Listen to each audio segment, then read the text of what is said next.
여러분은 기적이 무엇이라고 생각하십니까? 신기한 일, 혹은 우리들이 알고 있는 자연 법칙이 파괴되는, 깨어지는 그러한 일, 아마 여러분이 이렇게 생각할지 모르겠습니다. 기적에 대한 여러분이 갖고 있는 그런 생각은 크게 틀린 생각은 아닙니다. 사전적인 정의는 기적이 바로 그런 의미라고 지지해주고 있기 때문입니다. 그런데 만일 기적이 일어난다고 한다면 어떤 사건이 벌어지게 될까요? 기적이 만일 여러분의 인생 가운데 생겨나게 된다면 여러분의 인생은 어떻게 변화가 되게 될까요? 우리는 보통 이런 질문을 던지지 않고 기적에 대해서 막연하게 생각하거나 혹은 내 인생에도 기적이 일어났으면 좋겠다 라고 막연히 기적을 바라곤 합니다. 하지만 기적이 일어나게 된다면 우리들이 기대하고 바라는 것과는 다른 의미로 놀라운 사건이, 놀라운 변화가 우리의 인생 가운데 생겨나게 될 것입니다. 오늘 말씀에도 기적 이야기가 하나 나옵니다. 물고기가 많이 잡히는 그런 이야기입니다. 어부인 베드로가 밤이 새도록 동료들과 함께 고기잡이를 했습니다. 하지만 허탕을 쳤죠. 그런데 예수님이 베드로에게 말씀하십니다. 깊은 데로 가서 그물을 내려라. 베드로는 예수님의 이 말씀에 따라 깊은 데에 가서 그물을 내렸습니다. 그러자 엄청나게 많은 고기들이 잡혔습니다. 얼마나 고기가 많은지 그물이 찢어질 지경이 되었습니다. 도저히 그 배에 있는 사람들의 힘만으로는 그물을 올릴 수가 없어서 다른 배의 도움을 요청합니다. 두 배의 사람들이 그물을 함께 끌어올렸습니다. 간신히 끌어올리자 고기가 얼마나 많은지 그 고기의 무게로 배가 물에 잠길 지경이 되었습니다. 이 사건을 경험하면서 베드로는 깨달았습니다. 이것은 기적이다. 이것은 우연히 고기가 많이 잡힌 것이거나 혹은 재수가 좋아서 고기가 많이 잡힌 것이 절대로 아니구나. 이것은 기적입니다. 이 기적을 경험한 베드로가 어떤 행동을 합니까? 예수님 앞에 무릎을 꿇습니다. 그리고 이렇게 고백합니다. 주님, 나를 떠나십시오. 나는 죄인입니다. 여러분, 베드로가 지금 보이는 이 행동, 여러분 이해가 되십니까? 여러분이 고기를 잡는 어부라고 생각을 해보세요. 매일 나가서 고기를 잡아서 그 물고기를 팔아서 그것으로 돈을 마련하고 음식을 사서 살아가는 그런 어부라고 생각해보세요. 그런데 여러분이 어떤 분의 말을 들었더니 고기가 엄청나게 많이 잡혔어요. 신나는 일 아니에요? 돈도 많이 벌 수 있고 여러분이 원하는 음식들, 여러분에게 필요한 것들을 많이 할 수 있는 그런 일이 벌어진 건 아니에요? 만약 그런 일이 여러분에게 벌어졌다면 여러분은 어떻게 반응하겠어요? 우와, 신난다. 감사합니다. 제발 내 곁에 함께 머무셔서 앞으로도 나에게 이런 일들이 많이 벌어지게, 매일매일 이런 일들이 벌어지게 그렇게 해주십시오. 여러분, 이렇게 반응하는 것이, 이렇게 행동하는 것이 좀 더 그럴듯하지 않을까요? 그런데 베드로는 그렇게 행동하지 않는 거예요. 주님, 나를 떠나십시오. 나는 죄인입니다. 이상하지 않아요? 왜 이런 반응을 하는 거예요? 그런데 여러분, 이게 바로 진짜 기적을 맞닥뜨린 우리 사람들이 보이는 자연스러운 반응이라는. 베드로는 무엇을 느꼈을까요? 아, 지금까지 내가 이 세상이라고 생각했던 그 세상보다 더 큰 세상이 있구나 라는 것을 깨달았습니다. 베드로는 지금까지 내가 믿었던 이 세상의 법칙보다 더 큰 힘, 더 큰 존재, 하나님이 바로 여기에 계시구나 하는 것을 깨달았습니다. 이것을 깨닫게 되자 동시에 베드로의 마음에 두려움, 무서움이 생겨나게 된 거죠. 여러분, 우리가 진짜 기적을 경험하면, 우리 삶 가운데 진짜 기적이 일어나면 우리도 똑같은 반응을 보일 수밖에 없습니다. 우연히 운이 좋거나 우연히 내가 바라던 어떤 일이 벌어진 그런 거 말고 진짜 기적을 우리가 경험하게 되면 우리는 그 기적을 우리 인생 가운데 일어나게 하신 그분 앞에서 항복할 수밖에 없게 된다는 겁니다. 왜요? 그분은 우리와 완전히 다르신 분, 그분 앞에서 나는 아무것도 아닌 존재, 이것을 우리는 기적 앞에서 뼈저리게 깨닫게 되기 때문입니다. 우리 평상시도 말로는 많이 듣잖아요. 하나님은 우리랑 다른 분이야, 대단하신 분이야, 하나님은 거룩하신 분이야. 그런데 말로 우리가 그렇게 들을 때 우리는 하나님을 그런 분으로 전혀 느끼고 알지 못할 수 있습니다. 머리로는, 지식적으로는, 이론적으로는 공식처럼 하나님은 그런 분이구나 라고 생각할 수는 있지만 진짜 우리가 알 수는 없다는 겁니다. 그런데 기적 앞에서 우리의 알이 바뀌게 됩니다. 우리는 하나님을 진짜 그런 분으로 알아버리게 되는 거예요. 그리고 그분 앞에서 우리는 완전히 쓰러지게 된다는 거죠. 베드로가 보이는 이 이해할 수 없는 반응, 이게 기적 앞에서 우리가 자연스럽게 보일 수 있는 그런 반응이 되는 것입니다. 전에도 제가 한번 말씀드렸지만 이정은 교수라는 그런 분이 있어요. 이분은 지금 울산대에서 법에 대해서 가르치는 그런 교수님인데, 이분이 원래 뭐 하던 분이었느냐? 종교자유정책연구원, 줄여서 종자연이라는 그런 단체 안에서 기독교를 반대하고 어떻게 하면 기독교인들이 활동하는 것을 억압하고 교회를 없앨 수 있을까? 어떻게 법을 만들면 그런 법을 만들 수 있을까를 연구하던 그런 분이었어요. 그래서 실제로 이분이 그런 법을 만들어냈어요. 지금 우리나라에서 시행되고 있어요. 여러분 학원에서, 여러분 학교에서 종교에 대해서, 기독교에 대해서, 복음에 대해서 전혀 지금 말할 수 없게 되어 있죠. 그렇게 되면 즉각 징계를 당하게 되어 있습니다. 그런데 여러분은 잘 모르겠지만 불과 얼마 전까지도 학교에서 교회 다니는 선생님들이 예수님에 대해서 말할 수 있었고 자기의 반 학생들에게 교회 가자고 전도할 수 있었어요. 그런 일들을 실제로 했었어요. 그런데 왜 못하게 됐느냐? 이정훈 교수를 비롯한 이 종자연이 만든 이 법이 통과돼서 이제 학교에서 그렇게 하면 큰일 나게 돼 있습니다. 그런데 이분이 이렇게 적극적으로 기독교를 반대하다가 하루아침에 변화되게 됐습니다. 예수 믿는 사람으로 바뀌게 됐어요. 이분이 어떻게 이렇게 바뀌게 됐을까요? 예수님을 만나게 됩니다. 이분의 고백이 그렇습니다.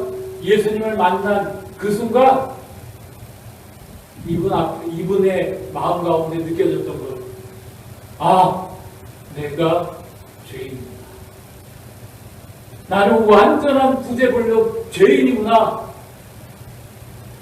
나는 완전히 죽었다. 이분은 예수님을 만난 그 순간 꼬꾸라져서 땅에 엎드러져서 말을 잃어버리고 움직이지 못하면서 자기가 죄인데 자기가 하나님과 얼마나 다른 존재인지 그것을 절실하게 깨닫게 되었다는 것입니다. 여러분, 이게 바로 모든 기적 앞, 하나님이 일으키시는 기적 앞에서 우리가 보일 수밖에 없는 자연스럽고 합당한 반응이라는 것입니다. 사랑하는 여러분, 여러분은 이런 의미에서 기적을 경험하신 적이 있습니까? 여러분의 인생 가운데 기적이 일어난 적이 있습니까?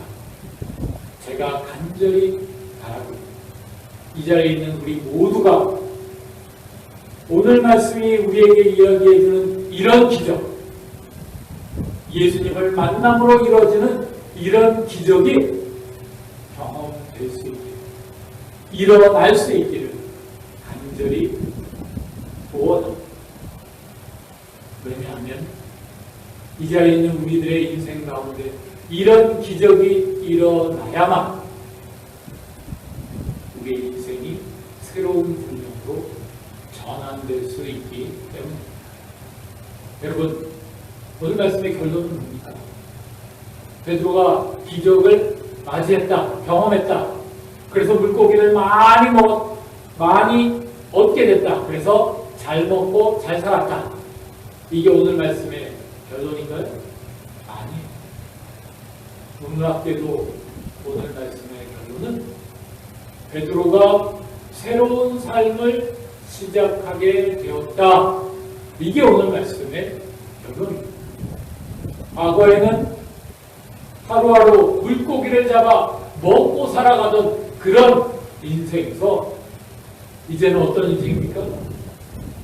사람을 취하는 인생, 예수님을 따라가는 인생, 그런 인생을 살게 되었다는 것입니다.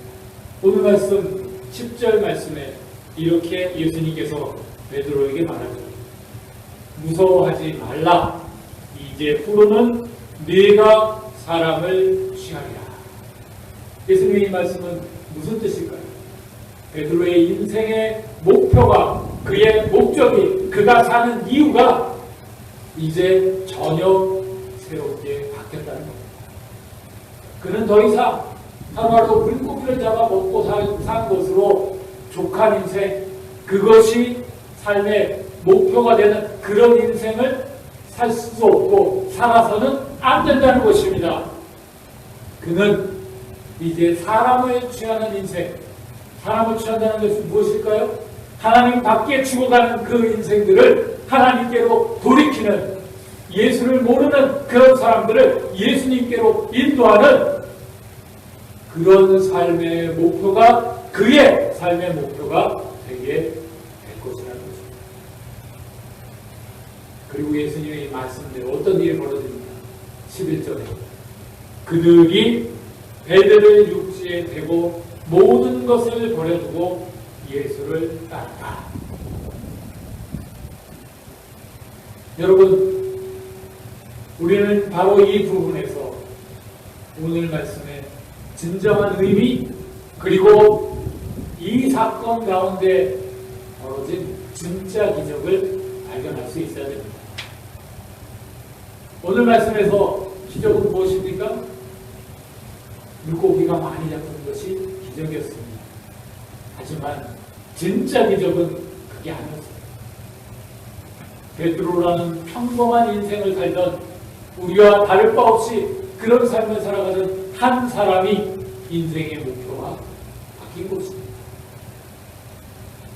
예수님이 그에게 부여해 주시는 인생, 하나님이 그에게 맡겨주신 그 사명이 그의 인생의 목적으로 바뀌게 된 것입니다. 그리고 그가 그 목적에 따라 자기 인생을 살기 시작한 것, 이게 오늘 말씀이 우리에게 이야기해주는 진정한 기적입니다. 여러분, 이런 기적은 예수님을 만나는 모든 사람, 지금도 예수님을 믿게 되는 모든 사람들이 변함없이 경험하는 기적입니다. 우리 인생 가운데 물고기가 많이 잡히는 그런 기적은 경험할 수 없을지 모릅니다. 하지만 우리에게 찾아오신 그 예수님을 만나고 그분 앞에서 진정으로 변화된 모든 사람들은 그 인생 가운데 새로운 인생의 목표를 발견하게 됩니다. 그의 직업이 바뀐다는 것이 아닙니다. 그가 하는 일이 오직 한 가지 일만 한다는 것이 아닙니다. 어떤 직업을 갖든지 어떤 일을 하든지 그의 삶의 목표가 새롭게 변화된다는 것입니다. 그게 뭐예요? 예수님을 증거하는 인생. 하나님께로 사람들을 돌이키게 하는 그런 인생. 그게 바로 변화되는 공통된 인생입니다. 아까 말씀드린 이 이종훈 교수에게도 똑같은 일이 벌어졌습니다. 이 교수님이 예수를 믿게 됐잖아요. 변화됐잖아요. 근데 그 부인이 자기 남편이 그렇게 변화되는 것을 보고 이렇게 남편한테 말했다고. 좋아. 당신 예수 믿는 거 내가 그냥 인정해 줄게. 다 조건이 있어. 나한테 전도하지 마. 이 부인도 이 이종훈 교수와 똑같이 불수 불교 신자였어요. 기독교에 대해 반대하는 전혀 믿음이 없던 그런 사람이었습니다. 그러니 당연히 이렇게 이야기를 하죠. 그런데 이종훈 교수가 어떻게 했을까요? 당연히 그래 나 그렇게 할게 라고 말을 했습니다. 하지만 그 다음날부터 이 부인을 전도하기 시작했다. 이 교수님의 고백입니다. 예수님을 만나고 나니까 변화되고 나니까 자기 마음 가운데 물음이 생기더라는 거예요. 이제부터 내가 뭘 하지? 지금까지 나는 교회를 반대하고 교회를 무너뜨리고 예수 믿는 사람들을 핍박하는 그 일에 매진해 왔는데 이제부터 내가 뭘 하면서 살아야 되지? 그런 마음이 들더라는 거예요. 이분은 교수예요. 학생들 가르치는, 법을 가르치는 자기 일이 있었습니다. 그런데 그 직업 말고 인생의 진짜 사는 이유, 궁극적인 이유에 대한 질문이 생겨나더라는 거예요. 그리고 자연스럽게 이 질문에 대한 대답을 묻습니다. 예수를 모르는 사람, 심지어는 예수를 반대하는 사람들에게 복음을 전해야 합니다. 언제까지? 내가 죽더라도 복음 전하다가 순교하더라도 이 일을 내가 감당해야 합니다. 이게 바로 기독교를 핍박하고 가짜라고 말하고 예수를 모욕하던 한 사람 안에 일어난 변화라는 것입니다. 사랑하는 여러분, 이 자리에 있는 우리에게 어떻게 이런 일이, 이런 변화가 일어날 수 있을까요? 이런 기적이 어떻게 가능할까요? 방법은 딱 하나입니다. 여러분에게 찾아오시는 예수님을 여러분이 만나는 것입니다. 사랑하는 여러분, 혹시 이런 마음을 갖고 계시진 않습니까? 예수님이 정말 계시다면 왜 나는 찾아오시지 않지? 왜 나에게 증거를 보여주시지 않지? 여러분, 그렇지 않습니다. 예수님은 여러분에게 이미 찾아오고 계시고 지금도 말 걸고 계시고 지금도 여러분에게 손 내밀고 계십니다. 여러분이 그 예수님을 만나고 그 예수님을 보고 그 예수님의 손을 붙잡는 방법이 있습니다. 간단합니다.